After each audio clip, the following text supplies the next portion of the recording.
Soomaalidu waxay tiraahdaa gaalka dil gartiisana sii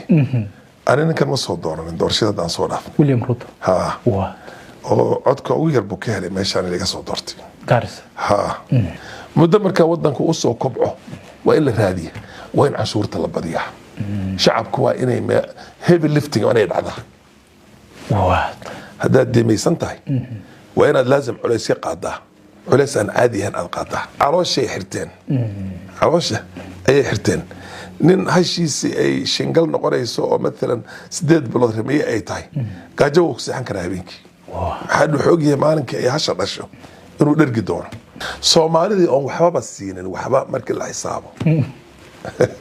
meegartay aan waxba la siinin xusiye meel waaweyn oo halbowle oo maartay aan caadi ahayn wasiirka difaaca maxay ahayd nabad sugidda ya sirdoonka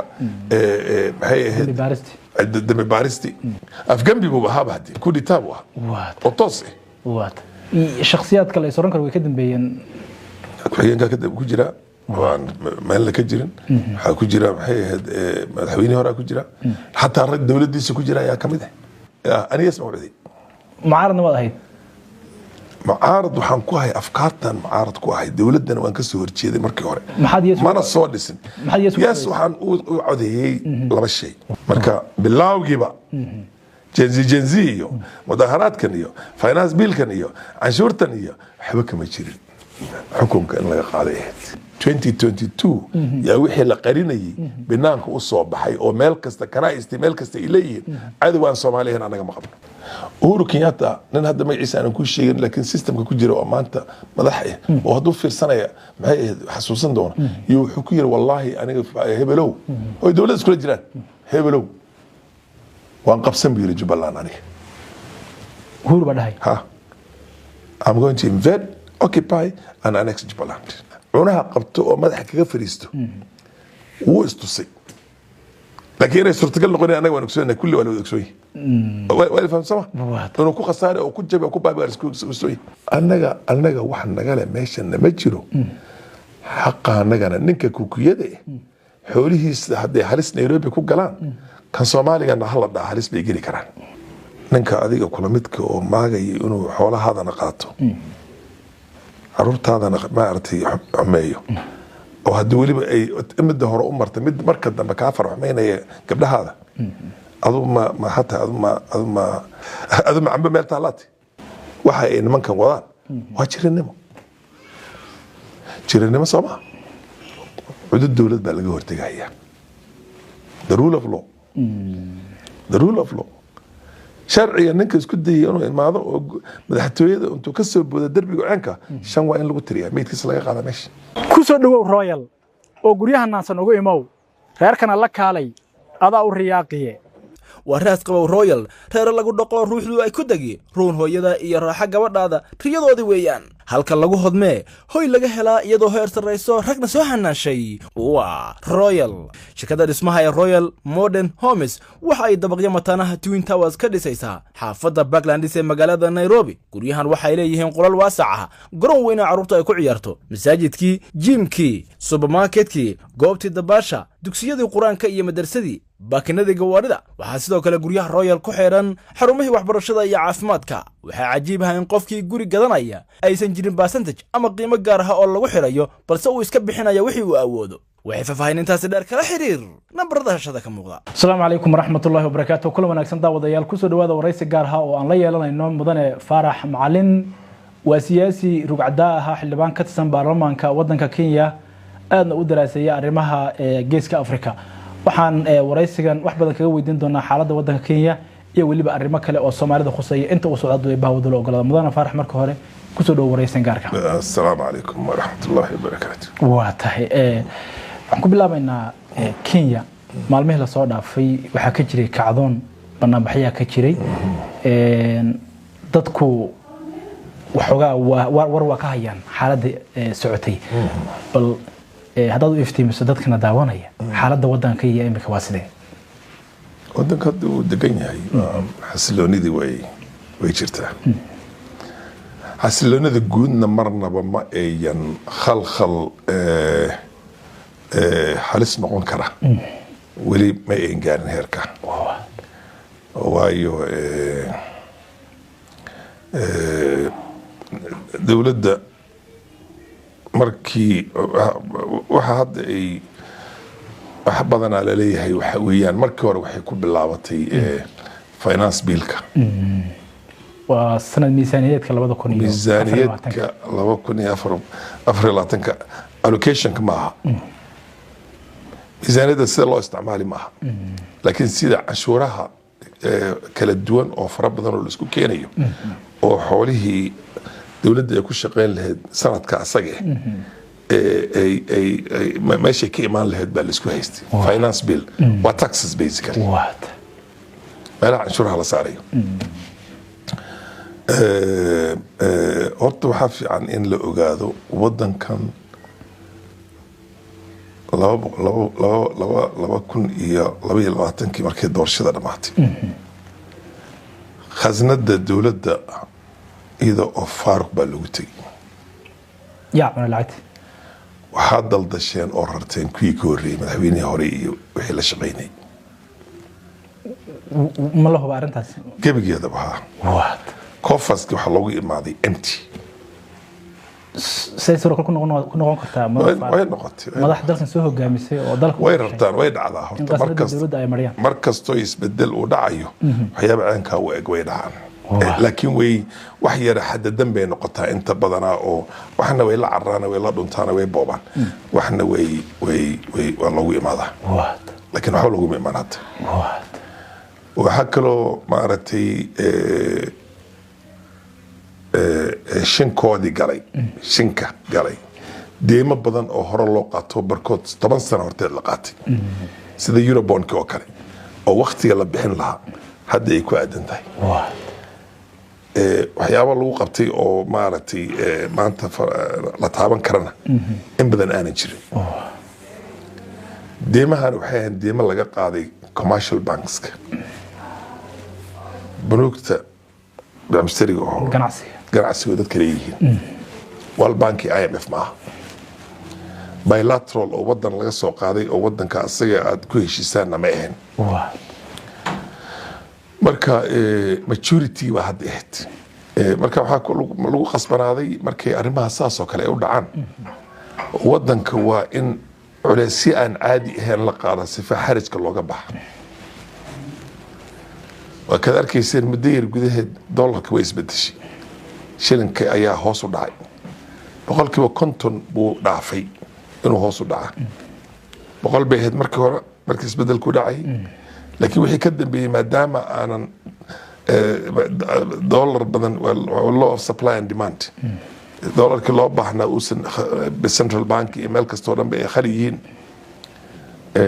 shilinkii waa hoos u dhacay dollarkii waa kor u kacay 60 buu gaaray 60 iyo waxoogaa asagoo kusii socdo ayaa isbedela dhacay markaa saasoo kale ay dhacda sifa aysan dhaqaalaha wadanka uu hal mar yaa cariiri fara badan oon caadi ahayn ayaa dhacda deentii baan la bixin karin marka deenta la bixin waayo deemaha concessional loanska la dhaho oo ribadooda aad u yartahay you don't qualify for that ma heli kartid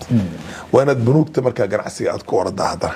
bunuugta ganacsigana interestiga 10% iyo wixii ka sareeya noqonaysaa shilinkaada markaa ugu dhacaya uu sii dhacaya sicir barar baa wadanka ka dhacaya deemaha faraha badanna way hal mar bay isku soo wada imaanayaan markaas si fudud buu wadanka uu dhaqaalihiisa iyo noloshiisa ay u dumi kartaa waxaa la yidhi Soomaalidu waxay tirahdaa gaalka dil gartiisana sii ani ninkan ma soo dooranin doorashada haddaan soo dhaafay William Ruto oo codka ugu yar buu ka helay meeshaan ilaga soo doortay laakiin markii loo eego waxqabadkii uu isku dayey adduunkii oo dhan buu orod meel kasta ku tegey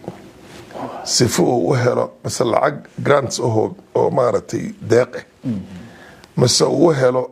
lacagihii World Bank iyo IMF intuu qaado oo deema soo qaado deemihii hadda curteen deemihii hadda shinkoodii galay markaa uu iskaga bixiyo oo shilinkii loo badbaadiyo hadda maanta waad arkaysaa qalalaasaa dhacay mudaharaad baa dhacay wax kastoo dhan shilinkii weli 130 ka hoos maanta maraya waad fahamtay soo ma waxaa jira base yar baa jira hadda base yar oo maaragtay hakin karo wadanka noloshiisii in maaragtay la celceliyo yuu ka shaqeeyey 2 sano soo dhaafay sanadii markaan soo dhaafnay aad buu uga shaqeeyey IMF wuxuu helay loans badan buu soo qaaday World Bank wuxuu ku loanskaasayto kula isticmaalay ma aha deemaha kuwii shinkooda galay oo qaaliga ahaa ayuu he retired those loans macnaheedu waxa weeyaan deen buu soo qaaday deen buu ku guday wada gartay sama laakiin deentan waa deen maxay ahayd ribadeedii 10% iyo ka badan ay tahay tanna waxa weeyaan 1% iyo ka hoosa ma gartay halkii 6 sanana waad qabtaa moratorium wax la dhaho lagu weydiinayo waxba muddo marka wadanku u soo kobco waa in la raadiyo waa in cashuurta la badiyaa shacabku waa inay heavy lifting ay dhacdaa haddaad deemaysan tahay waa inaad laazim culays qaadaa culays aan caadi ahayn aad qaadaa ay fahantay soo ma wadan kastoo hor u kacay hadday Hong Kong tahay hadday Singapore tahay hadday Malaysia tahay hadday tahay maxay ahayd South Korea ay tahay way soo mareen culaysyo aankaas oo kale laakiin kan Kenya dhib baa ka dhashay calooshay xirteen caloosha ayay xirteen nin hashiisi ay shingal noqonayso oo مثلا 8 bilood ramiye ay tahay gaajo uu saxan karaa habeenkii waxa uu xoogiyay maalinka ay hasha dhasho inuu dhergi doono ku talagalka marka waxay ahayd bal hadda dadaal aan sameeyna cashuuraha aan badina meelo badan aan ka keenna deemihii aan iska bixino ma gartaalkii wadankii aan kor u soo qaadna infrastructure-ka aan ka shaqeyno wax maartay hal kaabaha kaabayaha dhaqaalaha maartay wadooyinka waxa soo dhan aan sameeyno bal hadda sanad 2 sano 3 sano aan rafaadno laakiin wixii inta ka dambeeya nolol dhisan ما ماشي كيف يصح لكن ما فهمتي سامع سيف انا كنت فاهم مدير حلبان marka kuwii wixii waayaan waxaan waxay ahayd raadgada shay ahayd anshuur ma ahayn wax hadda la isku haysta aan ku sheegay dad baa waxay iska dhaadhiciyeen dawladdan waxay ahayd dawlad lagu dhisay shirkad lagu dhisay anaga isla leeyahay dawladdan oo مثلا Soomaalida kuma soo dhisin baa leeyahay ina wax ku yeelata ma anigi saamigi maxalla saami qaybsi baa la sameeyey labadeena ayaa iskale labadan qoys ka dhaartay madaxweynaha iyo nimankan buurta 50% iyo 50 baan u qaybsanaynaa nin kale oo dhanna halkaa ha iska fadhiyo kor ha naga fiirsada anaga wadanka maaragtay kheyraadkiisii wixiisii wanaagiisa oo dhan baan anaga haysano tiima dhicin markuu soo galay madaxweynihii ninkii kasoo ka hor taagnaa isagoo la taagnaa oo Raila ahaa yuu soo dhaweystay way ka xumaadeen aad bay uga dhidhiyeen galbeedkii Kenya oo Western Kenya la dhaha oo uu ka helay meesha u badan tahay aan soo dhisin uu soo dhaweeyay prime cabinet secretary uu siiyay wuxuu siiyay maxay ahayd gudoomiyaha baarlamaanka siiyay xeebti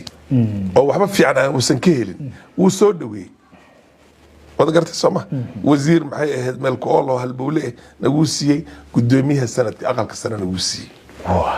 Soomaalida oo waxba siinin waxba markii la xisaabo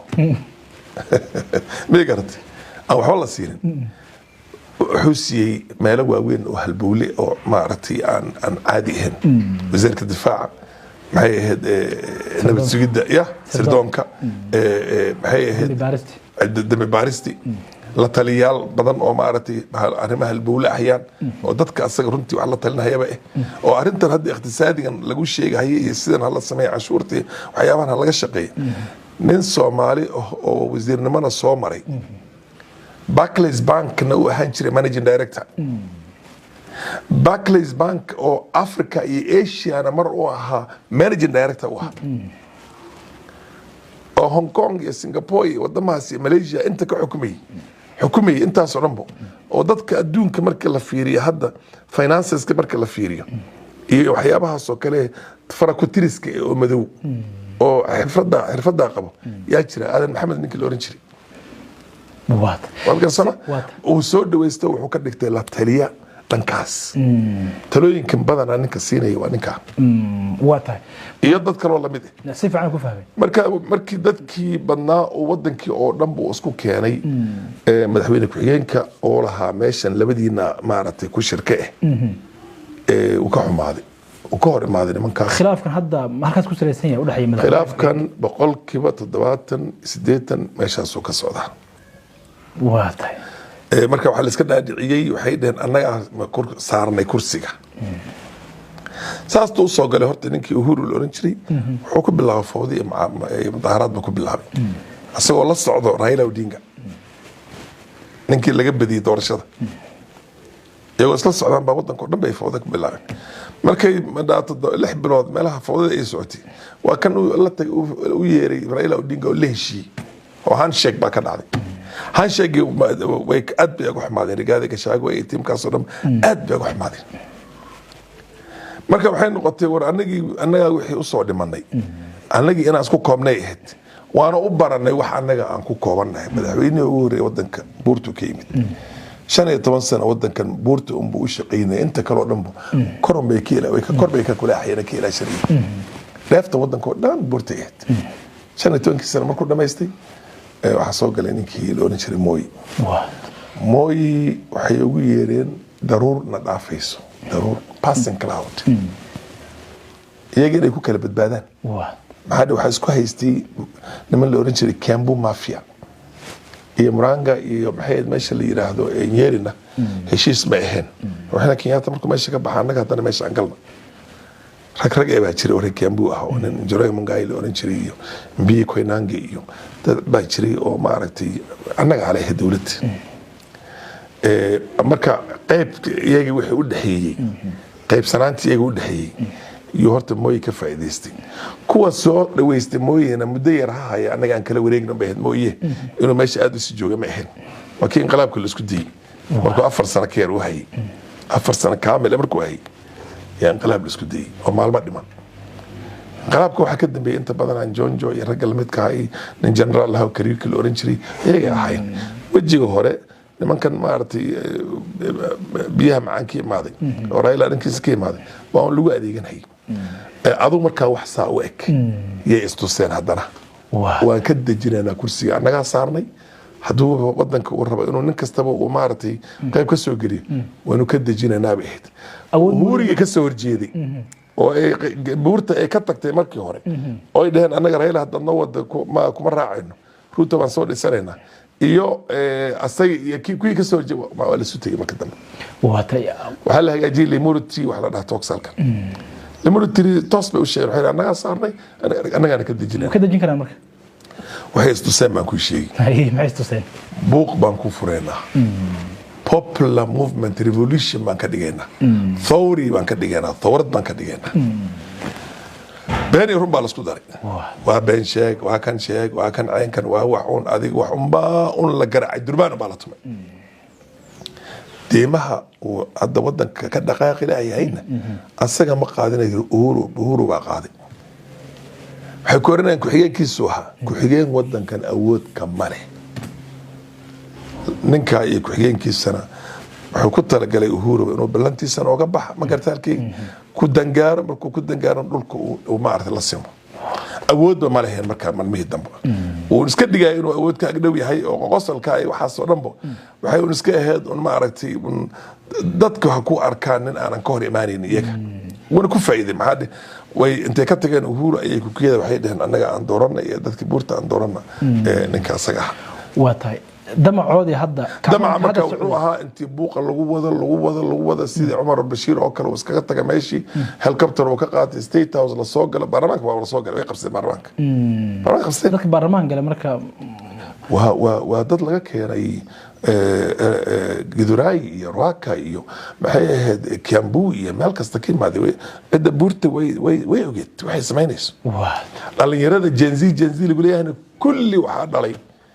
ragga madaxda ayaa dhalay oo 60 sano wadanka soo xukumayay waad fahamtay Soomaa waa wax la isla ogaa waa wax la hagaajiyay inuu cararo markuu cararo ku-xigeenkiisa la dhaariyo laba beri kadib shakada ay meesha ka socoto wararka qaar baa okeysinaya inuu afgambi buu ahaa baadi ku dhitaab waa oo toos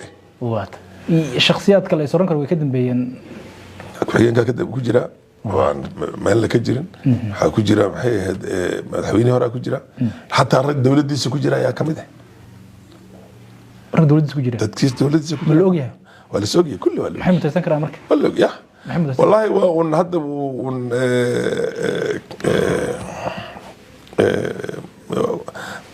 been baa lasku wadaa loo erkaadina miyaa waad adigu yes baad u codaysay ani yes ma coday mucaaradna waad ahayd mucaarad waxaan ku ahay afkaartan mucaarad ku ahay dawladdana waan kasoo horjeeday markii hore maxaad yes mana soo dhisin yes waxaan u codeeyey laba shay waa kow oo wax allaale wixii la yiri waxan baa canshuurtan aan ka dhaafna canshuurtan aan ka dhaafna canshuurtan aan ka dhaafna baarlamaanka intaan isku qabsanay baa kulli laga tegay canshuurihii wixii ay rabeen oo ay banaanka ka sheegahayeen oo ay ku doodayeen waa loo daayay gebigooda wada garta sooma midda labaad dawlad lagama maamulo wadooyinkii iyo suuqyaha lagama maamulo dawlad waa la soo doortay xukun bay ku fadhidaa xukunkeeda waa inay dhamaysto 5 sano hadday wax xumaysana iyaday ka goontay 5 sano markay dhamaato hadday wax hagaajisana iyaday dan ugu jirtaa marka dawlad fawda lagu kicinayo lagu bixinayo anigu ma hogaamis ma waxaan diyaar u mihi marnaba wadi fahamtay sama dawlad fawda lagu maarta lagu kicinayo midda kale waxaan ogaa doodaha meesha ka socdaan waxa weeyaan Soomaalida baa la soo dhaweystaa kamid ah wadi fahamtay sama Soomaali yaa wadanka la wareegaysa asagaan u fudeynaya oo state house bay naga la wareegin oo 9 Soomaali baa joogta xagga oo madax marka dan Soomaaliyeed ba ka aragtay inaad yeesho codayso dalka dantiisana waan ka arkay mustaqbalkiisa oo hadday fawda dhacdo oo la yiraahdo maxay ahayd wadankii xukunkiisa iyo maamulkiisa oo dhanba suuqa laga hagaajinay wada fahamsama wadanka uu burburisay Soomaaliya uu noqon hadduu burburo maxay inoo yaalla anaga wada fahamsama marka adiga statesman tahay oo aad wadani tahay oo mufakir tahay waa inaad ka gaashaan mataa nidaamkii dastuurkii meesha loo dhigay sidii loo difaaci lahaa awoodda uu ku hagaajinayay maxay ahayd finance billka asaga uu taladeeda ku keenayo dastuurkaas siiyey maxaa loo dagaalamaa xukunka loo isku qabsado oo loo tartama oo loo kala badiyaa inaad dawladda maamusho sooma ma ninka laga badiyay baa maamuli ifan dalkay ma ninka laga badiyay oo dawladda ku ma madaxweynaha baa inta xukunka wareejiyo suuqad caruur wareegaysa u dhahay maamul ee seel u maamulna ay ku oranayaan haday doonaan beenaalaatay ka deg meesha beenaalaatay liisan ku sheeg madaxweyne beenaalaatay leey dawlad waxaa la oran karaa promises keedi ma ay fulfill garaynin dawlad waa hawa ma gartalkii hawada waxaa waaye sahan baan ku jiraa waad u sahminaysaa markaad madax tahay meeshaas oo doog ah oo khayraad ah oo biyo leh oo nimco jirta ayaan cid u rareynaa baad leedahay waad fahamtay sooma haddii sidii la rabay laga waayo wixii la hayay unbaa haddana la isku celcelin roobbaa lawaan karaa meeshii iyadaheed ma garta halkii colaad baa ka dhici kartaa isbedelo kale oo marka aadan ku xisaabtamin baa imaan kartaa haddana wixii unbaa la isku celcelinaya waad fahamtay sooma marka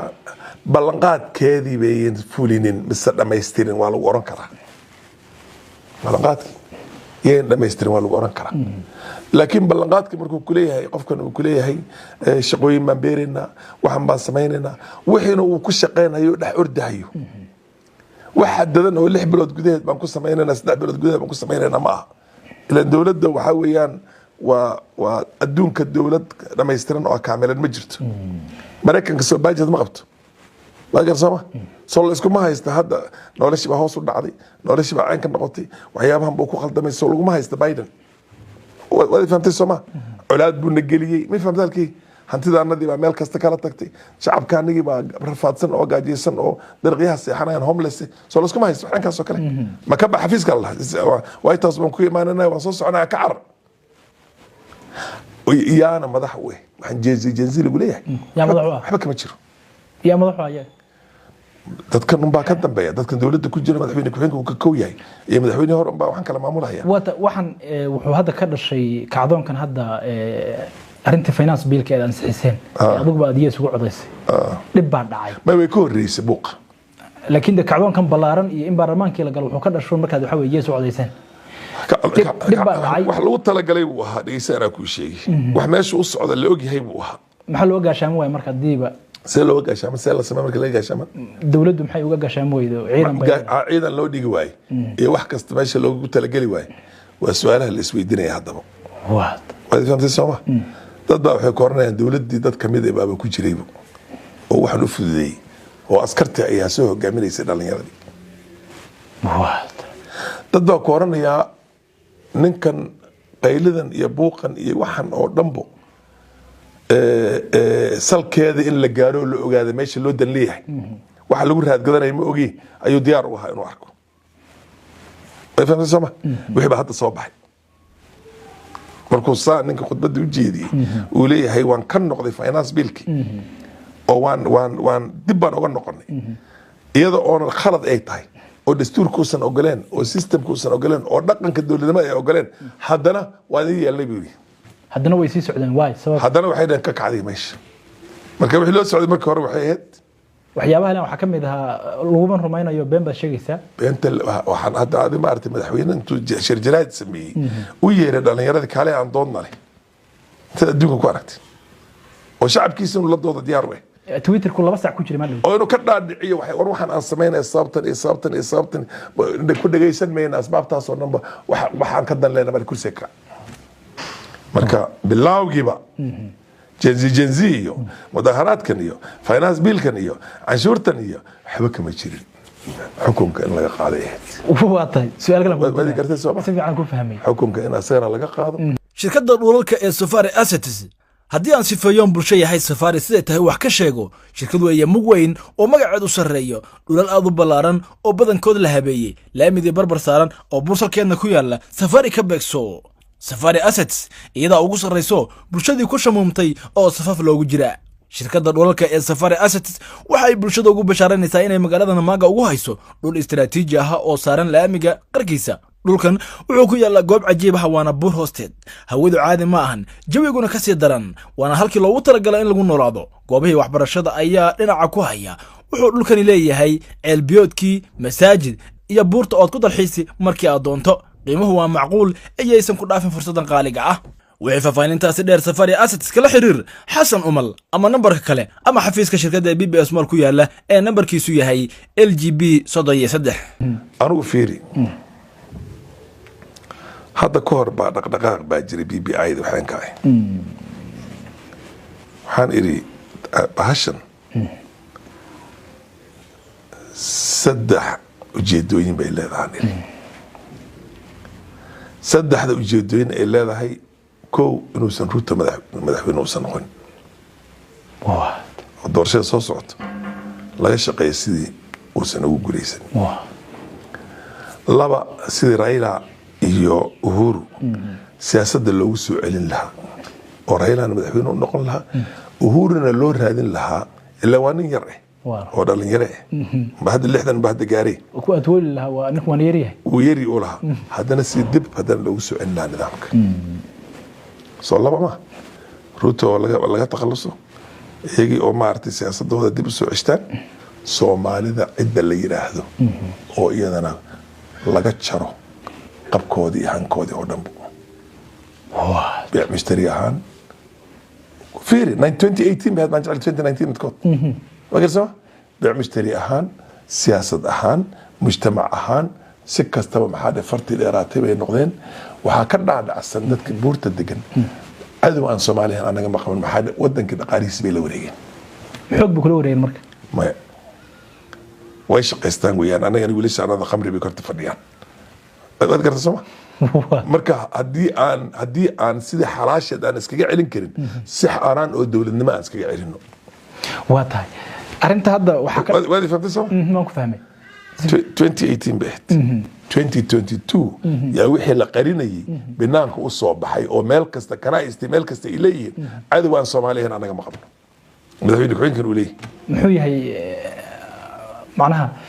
way sababta uu leeyahay maxay tahay cadawaan Soomaaliyeed ma qabno annaga wadankan dhaqaalaan ku haysanay dowladnimana waan ku haysanay labadiba way naga tagaysaa dhaqaalihina way la wareegeen dowladnimana iyaga qaadan doonaa maxaa aad bay isku dhaldhalaan annagana ku annaga khamri bay kor taagan yihiin ma dhaldhalaan ma bataan dhigaysaa ku sheegay فهمت هير اي جاران حتى اي دهان دد كان ما بقى كينيان وات السويدينيو maxaa Soomaalida Kenyanimada ka saaray mar walba waliba waa aynimadii ay iska dhaadhiyeen oo istuseen aan ku duulna hadda ma ogtay Falastiin dhulka ay deganayeen Gaza ay dhulkoodii baa laga saaraya yaa laga saaraya Uhuru Kenyatta nin hadda magaciisa aan ku sheegin laakiin systemka ku jira oo maanta madax ah oo haduu fiirsanaya maxay xasuusan doona iyo wuxuu ku yiri wallahi aniga hebelow oo dawladda isku jiraan hebelow waan qabsan biiri Jubbaland aniga Uhuru badahay ha I'm going to invade occupy and annex Jubbaland wa berigii hore fikradaasayto Netanyahu wuu keenay Macron wuu keenay isaga iyaga way isla wateen in Soomaaliya iska dhaaftan Kenya gudaheeda Soomaalida inteeda tii xaq aheedna haatee uu ka qaybsan qayb kamid uu ka qaadan karo wuxuu ku qaadan karo laakiin Macron baa wuxuu ku yiri ciidanka badan ana ku waqti badan ay Ethiopia laga wax maanta bilaawtay ma waa wax afarta soddon sano hortay lagu maartay lagu riyoonay مقدرك إن ما رأيتي حويري لكن كله شيء كل شيء إذن كإيا إثيوبيا أبي عمر كتجري عرنت هذا حيسته سومالي أنا أباهن نحن حلال إسكاجر دقيقة وأنا قدام بانكو دق مني يا يري مايا سومالي لقوم حد قدر أبي بكديده ماكرون مركو أنت إيماني ومركو كواد مدحوينا مريق بالك فرنسيس وأنت وإيماني وحيبي اللي قبل اللي تاسحت مركا هرت ويل كاير أو طبعا أبي هنا مدحويناها وكل شيء أحيانا أبي أنت سنة هرتين أنت سن برايم مينستر نحن لا شيء وأنت كل حشري أصلا جيم كان لعياريو يا يو أركا إنه يتهب الدولة لماذا إنه إسكع يارك الجيم أو سودان وصلنا يكره رجها وفهم هاي وحتى غير كيسة كذا شيء أو كو حساب تمي أنا الصومالي لقب سن كرينا ماشي متجوجان عروري أربعة ماشي سكوي ماتي أو سير ما سمين كنا أو سير ما سمين كنا مركا إنه الصومالي وهب دولة لما أنتوا استعماله عنها قبته وما حكي فريستو واستوسي لكن أنا استرتقل لقوني أنا ونكسوي كل ولا ونكسوي ولا فهم سما إنه كو خسارة أو كو جبه أو كو باي بارسكوي واضح إنه إسكتنا محي هاد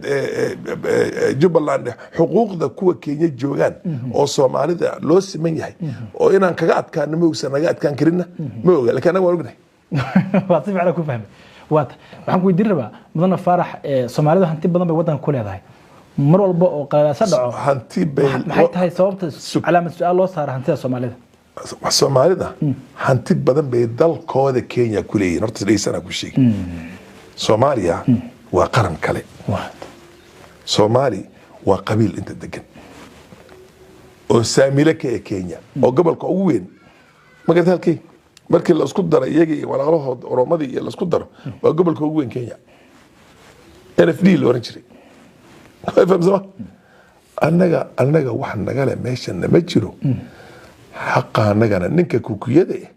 حوله حد حارس نيروبي كوك جلان كان صومالي كان حلا ده حارس بيجري كران ما قدرت سما مدة كان الصومالي ده حبوا يعني وحيد دهان قليها عن كلي دهان وافرتين استحقبل شخص كمالها أفرتين أفرمان أنا كنا مركون نكو كوكية هذه قدام عينه وصحون كل حسابتهم نين كلنجين ما أقوله مدعيات نين مساي ما أقوله ليسنا كل شيء وهذا قرب كويه ولو كلنجين على الشحام بقى يعني سكيدونه أو غير إن شيء ليسو بقولك بصدق اللغة ده نذا يافك كلنجين كواسكمت كلنجين تو قولدا قوميد وكسر جد مدحوين كل شيء كل شيء ونيلو هم يسمعوا نشري ترى الله ما يتبع أسكمت بعنا طبعا كتمام بينهن سجل بينهن سديد سيد بينهن تضبط معي ما لحد اللح بينهن ويقدر ذلك زمان بقول بينهن كنتن كورن بينهن صدن بينهن أفرتن كأرتن بينهن wadi fahamtay sooma geedka geed bay dhahayin ariga ara bay dhahayin roobka roob bay dhahayin ayaga marka kib roob haddaad aragto waa nin maalin roob da-ay dhashay way fahamtay sooma kilkisha kulkul bay dhahaan war 30% luqadoodii markii luqadana aad iskugu fiiriyo wayna ogsooyin aad la dhalatay xoolo dhaqatana way wadayihiin xoolo dhaqatana way wadayihiin waana geesiyaal sida Soomaalida oo kale alla adeegooda cid ku haysata malaha wadanka way fahamtay sooma marka wadanka aan masaydi ba hadana joogta oo abiyo ku dhihi abti ku horan abiyo abti Soomaaliga abti abiyo ka exercise cid kasta رين الله جوكتا بحاجة معي سنبور باي جوكتا معي قبائل كانوا فربا حبتي باي جوكتا ومسلمين أصلا هاي مركا هورتا نين سو جعليستي ونقائن نمدي يتوغن نمدي كوبوا بين ودنك هذا يسكرنا عن مانتي إنه المريسو ما المريسو مانتي وين فهمت سما سومالي دو حنتي باي ليضح وين شقيستها حنتي دو دانا ويسكا موقتها فهمتي سما marka qofka horta wadan haduu fakhri iska jiro ninka waxa haysto inta badan aad loo majalo fahmtay soma laakiin shacabka Kenya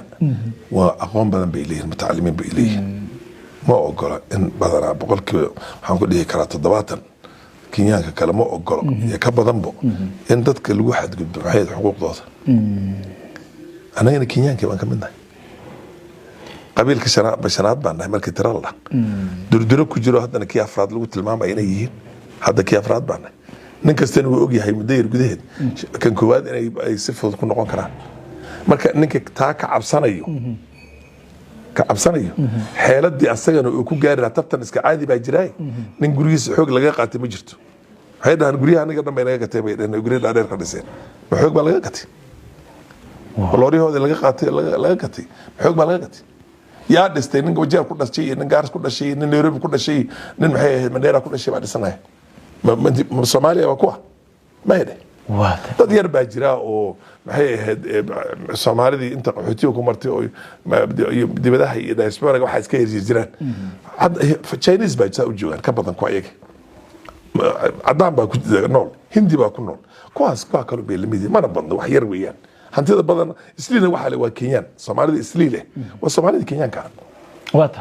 hadii marka madana farax mar walba oo wadankan uu qalalaasa ka dhaco Soomaalida hantideeda calaamad su'aal saarayo marka qaarkood la boobayo oo waa la boobay meeshii wax jirto dhanba tuug iska jira oo magaalada Nairobi baa laga boobay Naivas baa la boobay oo Quickmart baa la boobay waxaan rabnaa ku weydiiyo waxa weeye hadda isli oo de Soomaalida ganacsigeeda u yaalo waa keebla yurub dadkii way cabsanayaan oo dadkii hadda mudaaraka sameynaya cabsi way ka qabaan inay soo gaaraan oo ay boob sameeyaan shirar baa socdo oo waxa weeye arintan looga hortagayo Soomaalida marka dadka cabsi badan baa soo furtay hantidoodii iyagiiba see marka cabsidii looga saari kara maxaa la gudboon madaxdii Soomaalida ee wadanka waa aad ku kata si fikradan mar walba calaamad su'aal loo saarayo hantida Soomaalida meesha looga saaro ku sheegayso waxa ku soo aadayo waa ciyaal suuq torogisto waxay baaban rabaan ciidan dawladeed oo socdo oo hubaysan kuma imaanayo ciidanka inuu adigu difaacayo ugu badan yihiin badan ninka adiga kula midka oo maagay inuu xoolahaadana qaato carruurtaadana ma artay xumeeyo oo haddii weliba ay mid hore u martay mid marka dambe ka farxumeynaya gabdhahaada adu ma hatta adu ma hatta adu هذا ما عم بميل طالات وات سو نرجع متي قبل ماشي بجوكت كان كوسو هذا سو كومسو هذا شعب عنكم سو هذا يا كاغا بدل سليم انت وات حول هذا مركز الهوي سمبو واخرت مركو ايش هذا غير ايش هذا غير اي مركي اي ساعه اكثر وايمادان وإن أي كرر على درس مرض بكوسو دوانين ولا سكعليا ها لا سكعليا ما شو قدام هالس لجار نبى مال دوت الوسو لصوق علي ماشيسي منباس ها مشتري ويان مسكين ويان shilin buu shilin ka raadsanaya hotel yar buu haystaa iska inay jijibiyaan bay rabaan wax ku jiraan boobaan dadka ku jiraan ay wax ka boobaan qorigiis la soo baxay oo sharci u haysto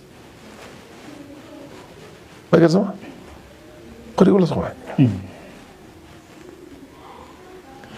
ciidanka meesha joogay booliista ahaa ayaa shaqadooda gabay maxaa markeeda ahayd waxaa loo baahnaa inay iyagan imaadaan xabada kor u ridaan hadday isa sii waalaana hoosta ugu ridaan war wadan waa xukun wadan waa sharci wadan waa kala dambeyn wadan waa badbaada nafta muwaatinka iyo xoolaha muwaatinka hadii lagu soo duulo 100 ha dhimato haday rabto waa 100 tuugo dhimatay khasaaro lama qabo way fahamsan 100 tuugo dhimatay weeyaan wayna gaari doontaa hadda meesha ku socota anaa ku tusi doonaa adaa arki doontaa soo fiiri madeer gudaheed ninkan wuxuu ku talagalay ciidankii uu dib u noqday yiri waxba ha samaynina kor ka fiirsada waxaad reebi kartaan reeba xabadha ku ridina wuxuu dhan buu yiri adduunkii baa hadda arkay inay jirri nima ay jirta ma ogeen meesha aanan nidaam kale uusan jirin waxa ay nimankan wadaan waa jirrinimo soo ma cudud dowlad baa laga hortagayaa the rule of law sharciga ninka isku dayay inuu imaado oo madaxtooyada intuu ka soo boodo darbiga caanka 5 waa in lagu tiriyaa meydkiisa laga qaada meesha waad hadda talaado iyo khamiis bay hadda sameeyaan mudaharaadyada madaxweynuhu darrada waa kii hadlay oo spaceka wuxuu dheeraariyey xarigii buu dheeraariyey dabankii buu dheeraariyey marka ma la soo kala bisel buu muujiyey deganaashuu muujiyey hofnaan buu muujiyey samar buu muujiyey wax badan oo aan waqtigan hadda aan jirin adduunka aan ka jirin yuu muujiyey marka dambe ay soo ordaan adduunka oo dhan baa dhihi doonaa sharciga ilaali macnaheedu ciidanka keen shaqadooda qabsadaan hadda maxaa ku muuqda marka ma joojin doonaan maadaama madaxweynaha ma horta hadda waxaa soo kacayaan hadda cududa ka soo horjeeda iyaga hadda Rift Valley mudaharaad ma kama dhici doono way ogaadeen qoyskiisa wax loo dan leeyahay xukunka ay haystaan ay loo maartay lagu qori lay anaga wax kale aan moodeenay ilaan meesha loo jeedo waxay wiilka anaga xukunka laga qaaso ma marda ma noqotay noqon doontaa hadda waad arki doontaa wax ka dhici doona way fahamsan markay soo baxaan 10,000 oo kale oo kuwareeto meel ku hubsan yaa meel kasta ka soo bixi way fahamsan dowladana shaqadeeda ay qabsan si fiican ku fahmay dowladana shaqadeeda maxaa waa la ogaaday meeshan uhinta orgiga ka weyn aad baan ma leeyahay waxaan nagtaada u jeedo gabadhaada aad baan ku fahmay wax kastaba ku samee wax kastaba waan ka tanaasulay matan hay waan bedelena wali adiga ka baxay meesha marka kursiga u jeedeen aad u maasantahay inta kursiga ma 200 kun oo Nairobi dhaxbardeysay 150 kun baa yaa u dhiibtay 8 milyan oo xogaa cod ku haysto ku soo kale waan ku fahmay mudana farax intaasna uga badnaa Kenya arrimaheeda